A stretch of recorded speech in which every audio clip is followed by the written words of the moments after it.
Olá, esse é mais um Origem dos Bytes, eu sou Felipe Vlicic, editor de Veja, e hoje nós vamos falar de maconha.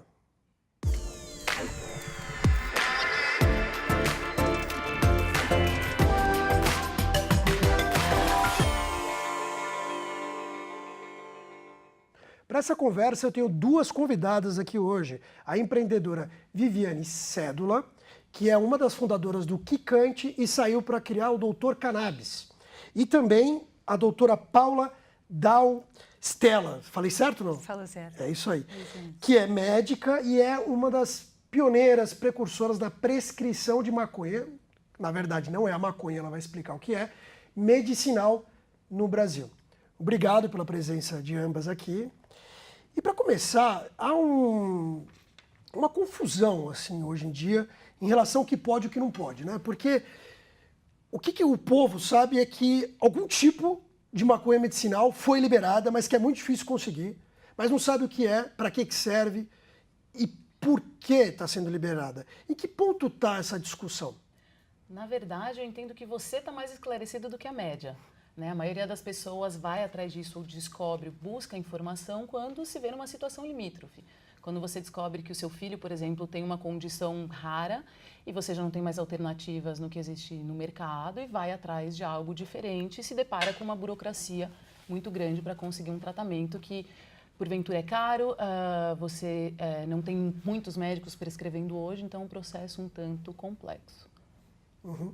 E qual é o objetivo do Doutor Cannabis? Porque você criou um site que justamente visa, pelo que eu ouvi, e ainda é muito novo, mas informar a população, mas também colocar pacientes em contato com os médicos. Para que você fez o Doutor Cannabis? Assim? Bom, existe esse problema que a gente acabou de explicar, né? O tratamento é possível hoje, um tratamento com cannabis medicinal legal no Brasil existe, mas ele é extremamente burocrático, ele tem uma série de etapas e a gente criou uma plataforma justamente para facilitar esse processo. Então, como você faz para encontrar um médico hoje? Se você está em São Paulo, com certeza você tem mais facilidades do que alguém que está no interior da Paraíba. Então, qual é o caminho para isso? E uma vez que você tem um médico, que você tem a prescrição, como você compra esse medicamento e por aí vai. Então, a gente, com tecnologia, vai facilitar todos esses passos e com muita informação também buscar desmistificar e romper os preconceitos que estão em torno da cannabis. Doutora, qual é a diferença entre a cannabis usada para fins médicos, a medicinal, e a recreativa, que eu acho que é a que o povo está mais acostumado, que a galera fuma para ter o barato, né? Qual é a diferença das duas? Bom, uma é que primeiro é o próprio usuário, né? A primeira diferença é o usuário que precisa daquela substância para alívio de algum sintoma, para tratar alguma condição clínica e a dose, muitas vezes, também é uma grande diferença. Então, enfim, a gente tem hoje outras formas de administração que não sejam a forma fumada, por exemplo, que é a forma normalmente recreativa, que são cápsulas, que são patches, que são sprays. Então, é um universo bem diferente, na verdade, o recreativo do medicinal. Uhum. E que tipo de doença se trata? Bom, a cannabis medicinal, ela está indicada para várias condições clínicas crônicas. Normalmente, para pacientes oncológicos, ela tem bastante benefício. Para pacientes com doenças autoimunes, dor crônica, algumas desordens gástricas, para dores crônicas e dor relacionada ao câncer, por exemplo. E as mais comuns hoje, que a gente vê aí bastante na mídia, a epilepsia e epilepsia refratária, né? Essas síndromes mais raras com crianças com crises convulsivas, até 120 convulsões, 30 convulsões diárias, e autismo. Uhum. Quem não entende do assunto e ouve você falar de crianças, então a pessoa resume muitas vezes a criança usando maconha, né? E não é isso, obviamente.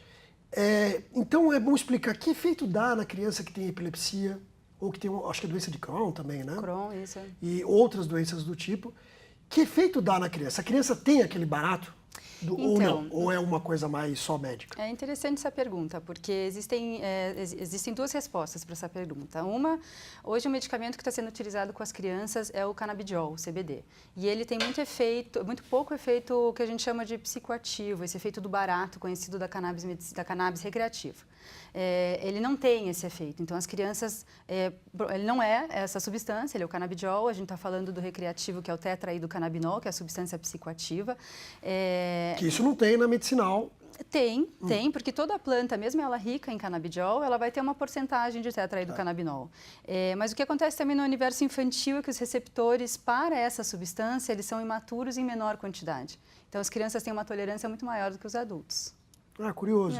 Mas assim, num resumo, para o público, assim, quer dizer que o que a criança fuma não é a maconha que é vendida ilegalmente.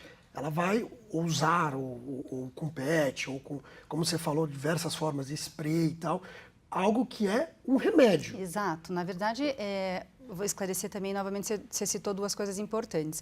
As crianças não fumam, tá? Não é nessa forma que se usa com criança. Normalmente são tinturas, o óleo é um em pasta ou a tintura mesmo em cápsulas. A substância é diferente, né? Então, qual foi a segunda pergunta que você falou? Eu ia te dar duas. Se é como um remédio mesmo, é isso, né? É um remédio. É um remédio. É um remédio como eu que vou se compra eu na vou te dar um farmácia. exemplo, então. Eu acho que até teve uma matéria sobre essas mães que produzem medicamento, né? Vocês Isso. fizeram uma matéria importante sobre isso. A epilepsia refratária é uma condição em que, normalmente, essas crianças não respondem a nenhum tipo de medicação e respondem à cannabis medicinal. Então, de 120 convulsões diárias, a criança passa a ter nenhuma, ou às vezes uma durante o mês inteiro. Então, é um impacto muito grande.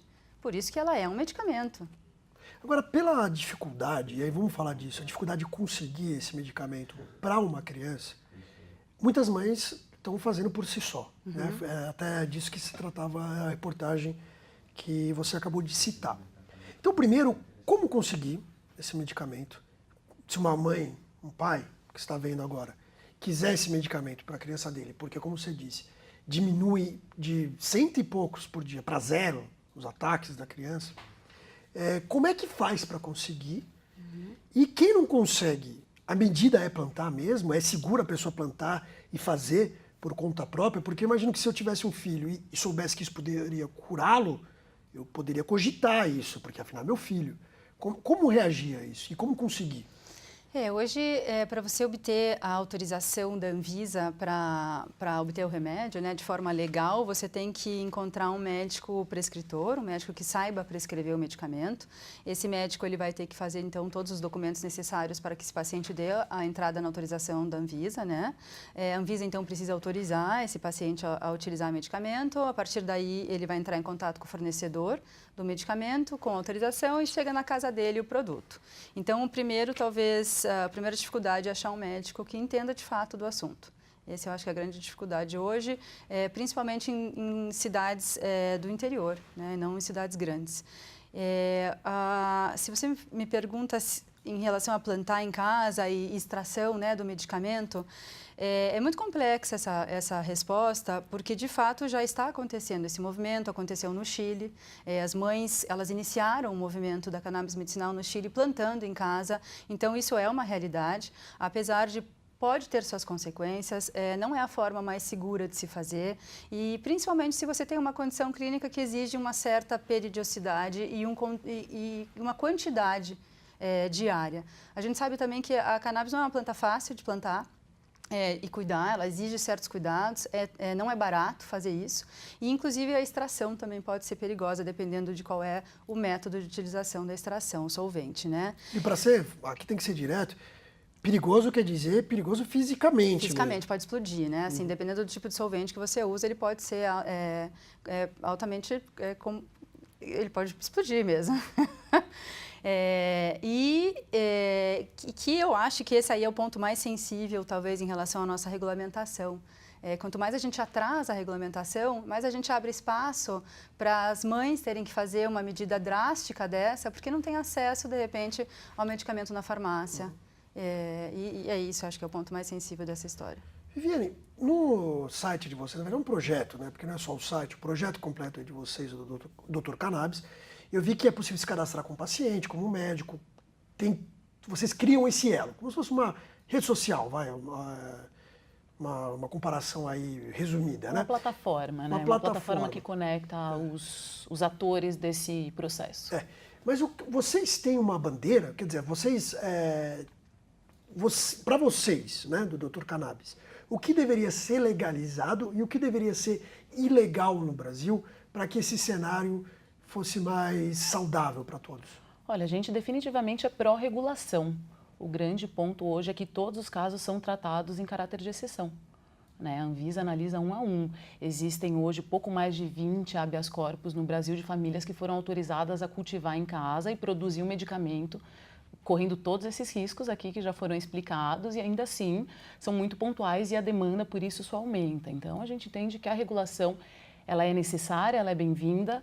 Pelo que a gente acompanha o mundo afora e pelos projetos de lei que a gente vê que cada vez mais surgem, né, nesse sentido, são vários esperando votação e tramitação, a gente percebe que você precisa ir um passo de cada vez. Seria incrível a gente conseguir fazer uma regulação completa, mas no mundo ideal a gente teria um medicamento produzido no Brasil, né? Entendo que esse é um consenso médico, é um consenso da indústria, do mercado, já existem iniciativas nacionais também com a expectativa dessa regulação para produzir um medicamento aqui que vai ser muito mais barato.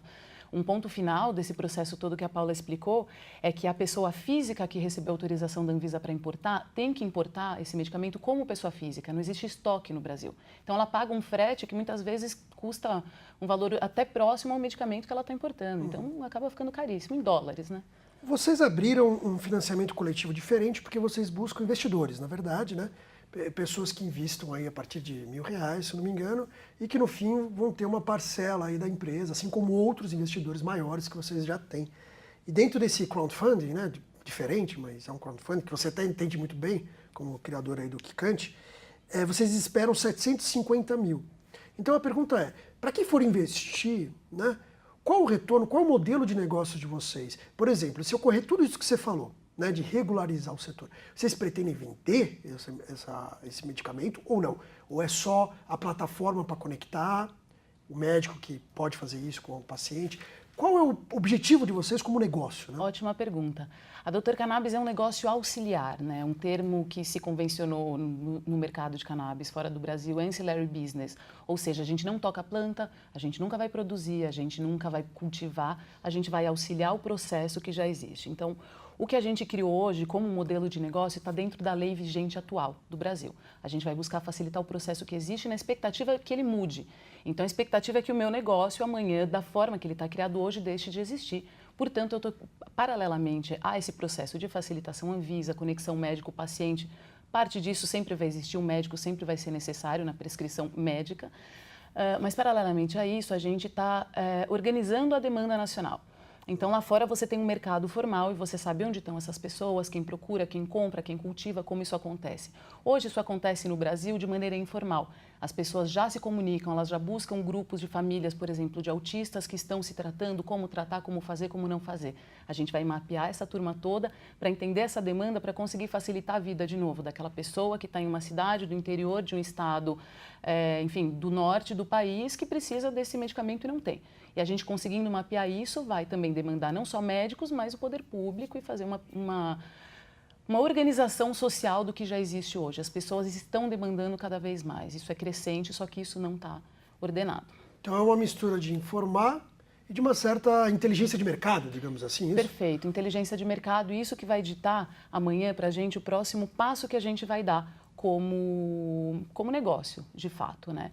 Então, hoje, falando um pouco mais da oferta, a gente abre 15% da empresa, 15% das cotas da empresa por 750 mil, o investimento mínimo é de R$1.000, e a ideia com essa captação, com esse equity crowdfunding, não é só atrair investidores, mas se eu tiver, por exemplo, o ticket médio com certeza já é maior do que, a gente já está ativo, já é maior do que R$1.000, mas vamos supor que eu tenha 500 investidores, muito mais do que 500 pessoas que colocaram recurso aqui, eu tenho 500 pessoas que entendem o que a gente está fazendo e vão ajudar a gente a disseminar essa informação correta e agora sim ordenada. Afinal, investidor vocês já têm, né? Exato. É mais uma coisa realmente de espalhar a notícia e também ter participação da sociedade, isso? Em termos de mercado, participação da sociedade é fundamental, mas em termos de mercado, A gente nunca viu um mercado uma demanda tão reprimida como essa, ter um mercado aberto no mundo.